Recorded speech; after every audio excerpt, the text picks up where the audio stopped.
Hello everybody. In today's webinar session would be on the pathology of heart failure. Before I proceed with the webinar, I would like to thank Agam for giving me this opportunity to present this topic to you.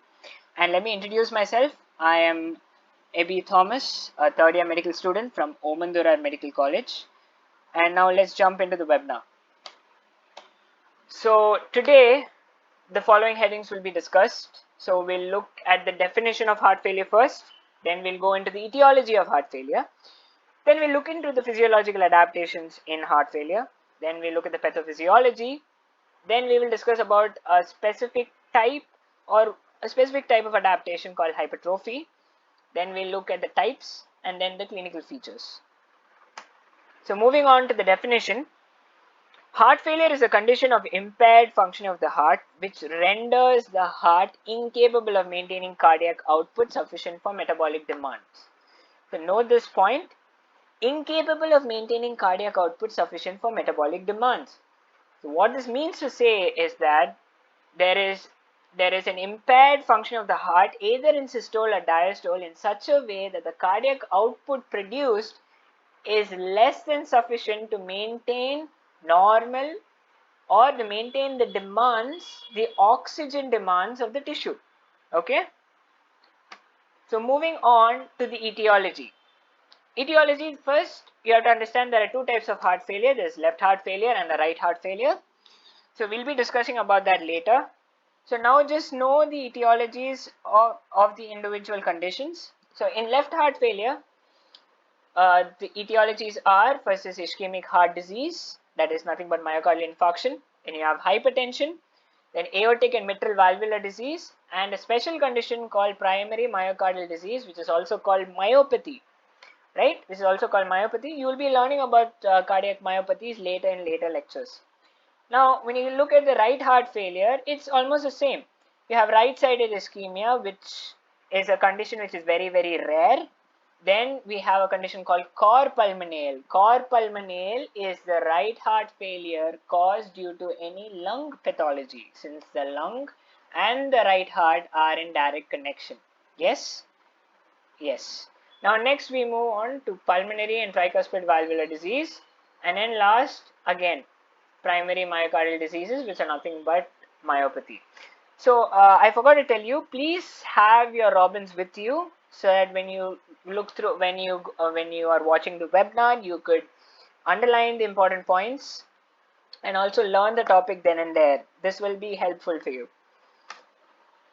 Next, let's go to the physiological adaptations. So there are three main physiological adaptations that take place in the heart when the cardiac output is decreased. The first one being Frank-Starling's mechanism. I think you all know about Frank-Starling's mechanism. Anyways, again, I'll just give you a brief introduction. Frank-Starling's mechanism is based on Frank-Starling's law, which states that the energy of contraction is directly proportional to the length of the initial length of the muscle, right? But under physiological limits. Now, what this means to say is that if the muscles are stretched more, the contractility, the force of contraction is also more. So let's see what's written here. Increased filling volume dilates the heart, increasing the actin-myosin cross-bridging, enhancing the contractility and stroke volume. Just as I said, due to increased filling of the ventricles, the ventricular wall dilates, which is nothing but cardiac muscle dilates, such a way that the actin and myosin cross-bridging increases. Thereby, when actin myosin cross-bridging increases, contractility and stroke volume increases. Moving on, the next adaptation is the myocardial adaptation. This is nothing but a collective cellular, structural and molecular change in loading conditions. So, when the ventricular wall is overloaded with blood, yes, there will be certain cellular changes or structural changes and molecular changes in the cardiac myocytic cells, leading to a process called ventricular remodeling. Yes, and the common adaptation, the myocardial adaptation which happens in the heart, is ventricular hypertrophy.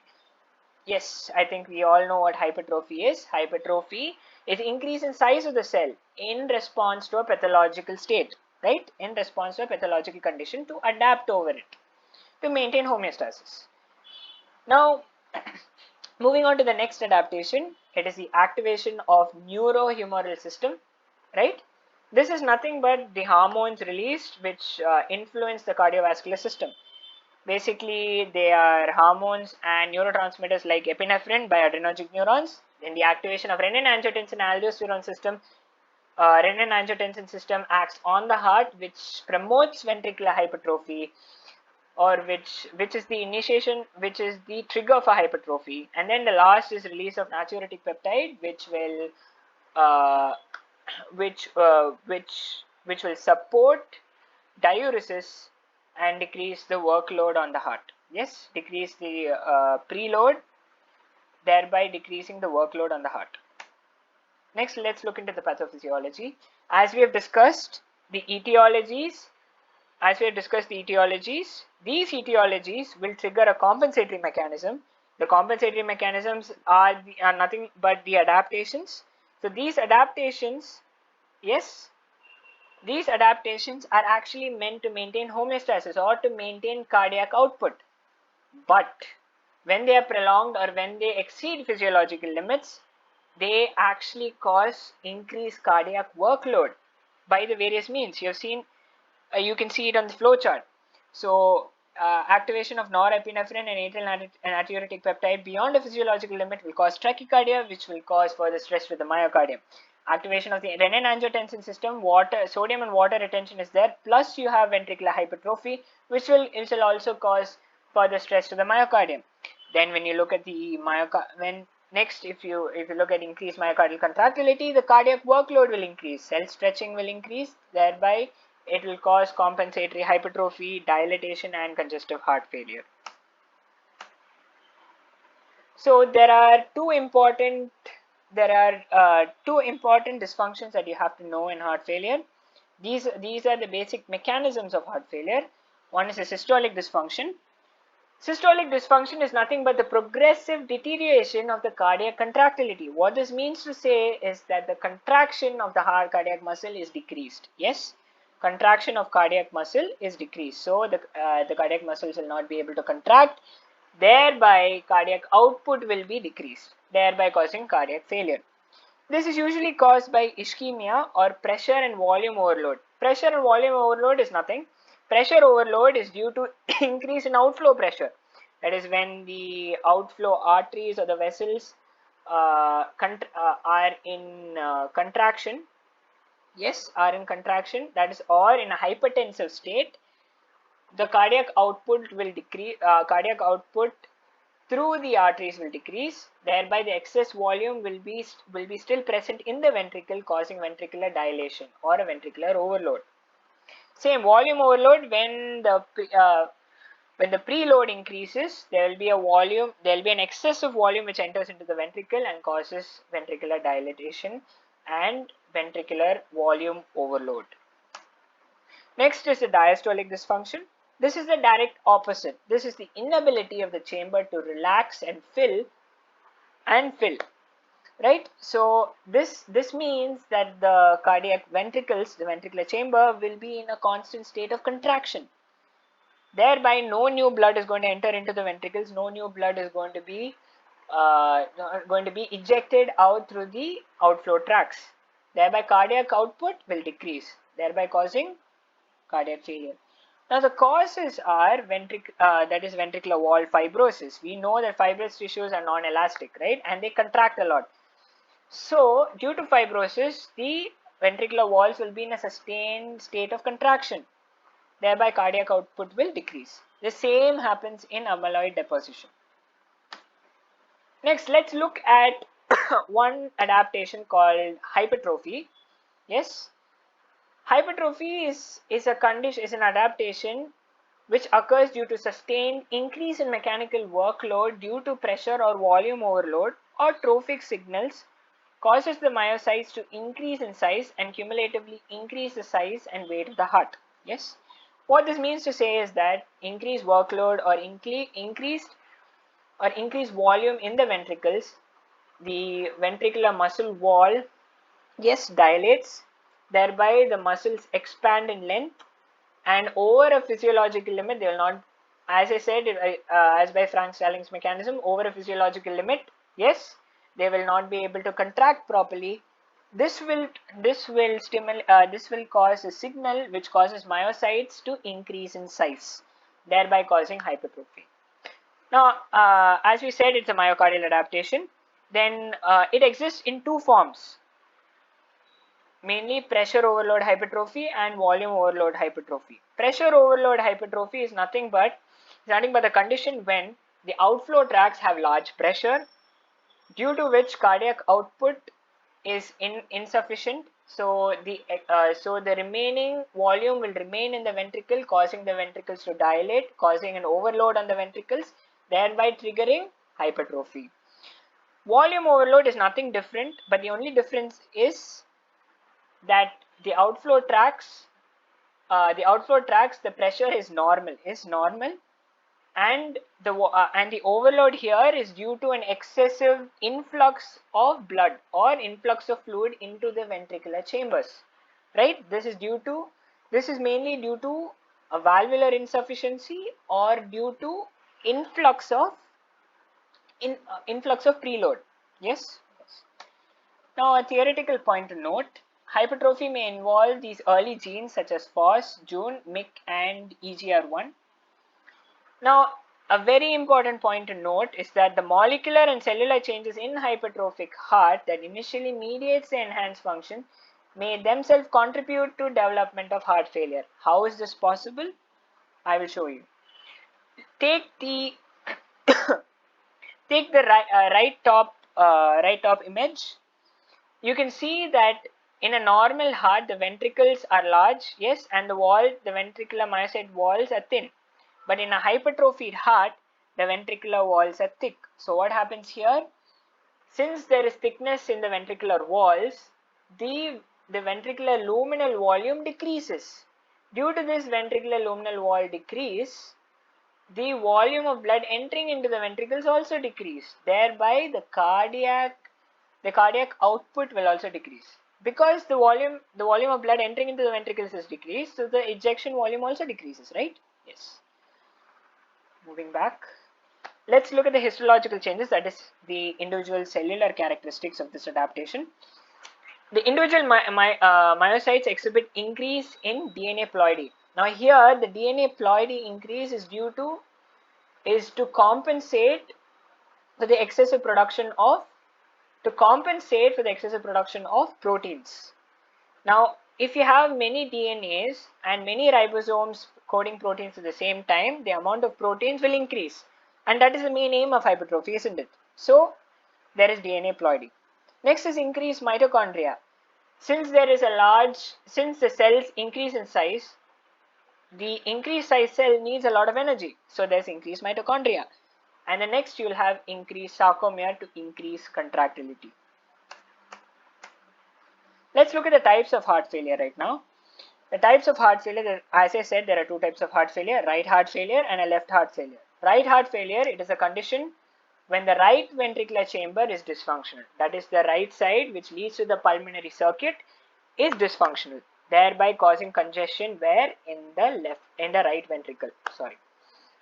The left heart failure, it is a condition when the left ventricular chamber is dysfunctional. Same story again. So this leads to systemic circulation. So any increase in pressure in the systemic circulation or any insufficiency in contraction of the ventricles causes an overload in the ventricles. The blood stays in the ventricles, causing the ventricular chamber to expand and causing its dysfunction in the left side. Yes. Now let's look at the morphology of the left heart failure and the right heart failure. Now what you should understand is that in heart failure, there is no specific morphology of the heart. Heart failures are caused by other pathologies of the heart, right? So if there is any sign suggesting other pathologies of the heart, like for example valvular defects or valvular pathologies or direct myocardial the myocardial cell pathologies, that is the muscular tissue pathologies, then we can suspect cardiac failure. Yes, it is not a confirmatory finding, but we can suspect, right? So let's look at the cardiac morphology first. So in the heart, cardiac morphology varies with the causes. So if there are valvular defects, we can suspect cardiac failure. If there's endocardial fibrosis, yes, we can suspect cardiac failure. If there's outflow tract stenosis, that is either aortic stenosis or pulmonary stenosis, then yes, we can suspect cardiac failure. The same conditions are true for both the left and the right heart failure, right? So left and right heart failure morphologies. So you can write the same conditions for both. Now let's come into the left heart failure and let's look at the lung. The lung, there is pulmonary edema. Why is there pulmonary edema? Because there is congestion in the left ventricle. The increased volume, since it's not ejected out, they flow back through the inflow tracts, that is into the pulmonary veins. They go back into the lungs and they cause congestion there, right? They cause congestion in the lungs, thereby causing pulmonary edema. Now, due to this edema, if you look at the histological picture, you'll see that there is a widening of the alveolar septa of the lung, right? Of the alveoli of the lung. Why is this? This is due to accumulation of fluid within the septa, right? And there are specific cells that you will observe in the histological specimen called heart failure cells. Heart failure cells are nothing but hemosiderin-laden macrophages. Hemosiderin is a pigment molecule derived from heme. So what this tries to say is that there is hemolysis. The blood cells, the RBC cells first disintegrate, then heme is released. Heme gets oxidized into hemosiderin, and this hemosiderin is taken up by macrophages. Okay. Moving on to the right heart failure. So we have discussed about the heart. Now let's look at the liver and portal system. Why are we concerned about liver and portal system? Because the hepatic vein is in direct connection with the IVC. The IVC is an inlet tract into the right heart, right? So yes. So in this case, again, any cardiac failure, you will have congestion in the inflow tracts, right? So due to this congestion, this will directly affect the liver, thereby causing liver hepatomegaly. Why? Because there is fluid accumulation in the liver causing it to increase in size, and thereby this term is called hepatomegaly. Now this hepatomegaly can cause the destruction or lysis of hepatocytes. So there is centrilobular necrosis. This you can see it in a histological specimen. Then after centrilobular necrosis, the spaces which were first occupied by the hepatocytes now have to be filled up, right? So now there is cardiac cirrhosis. Cardiac cirrhosis is a condition which happens in the liver only due to heart failure. That is why it is called cardiac cirrhosis. Don't think that the cirrhosis is happening in the heart. This is in the liver. Okay. So cardiac cirrhosis. So fibrous deposits out there will cause cirrhosis in the liver. Then next, since the venous tract is fully engorged or fully congested, fluids will travel back into the fluid filled spaces like the pleura, the pericardium, and also the peritoneum, thereby causing ascites. So you will have other subcutaneous, and it will also flow into the subcutaneous tissue, thereby causing pedal edema and periorbital edema. This is the gross morphology. So I think we are done with the morphology. Moving on. Yes, coming to the last part of our webinar, it's the clinical features. It is nothing so different from the morphology that we have discussed, just that we're going to emphasize a few points. So first, in any heart failure, you will have raised JVP. Just that the degree of raised JVP is different for right and left heart. In right heart, it is more pronounced. In the left heart, it is less pronounced. Why? Because JVP is a direct indicator of right heart function. Why? Because it's in direct association with the right atrium. So if there is a right heart failure, the first sign you will see is an raised JVP. If there is a left heart failure, you will not see any symptoms at first, but on prolonged periods of time, you will see increased raised JVP or raised JVP. Yes. So in left heart failure, there is pulmonary edema. We have discussed that already. There is also cardiomegaly. Why? Because the ventricles become dilated, so there is increased ventricular size, and hence there is cardiomegaly. And cardiomegaly can be viewed in a X-ray. Okay. Then moving on, in left heart failure, there is pleural effusion that we all know. Why? Because there's engorgement in the veins, so there is pleural effusion. And another sign is pitting, pedal edema, pedal, but this is a pitting type, right? Okay.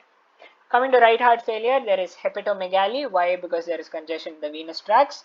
So there is hepatomegaly. There is increase in size of the liver, right? And this causes hepatomegaly. Next, there is ascites, again due to engorgement in the venous tracts, that is due to congestion in the venous tracts. This travels back to the peritoneum, thereby causing ascites. Then there is peripheral pitting edema and anasarca. Anasarca is full body edema, yes, entire body edema. And this concludes the clinical features, and this concludes today's webinar. I hope this webinar would have been very useful to you.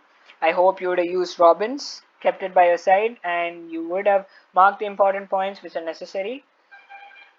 And I hope this would have given you more conceptual knowledge about how you should learn cardiac failure and how you should understand cardiac failure. So I thank you for your time. Thank you.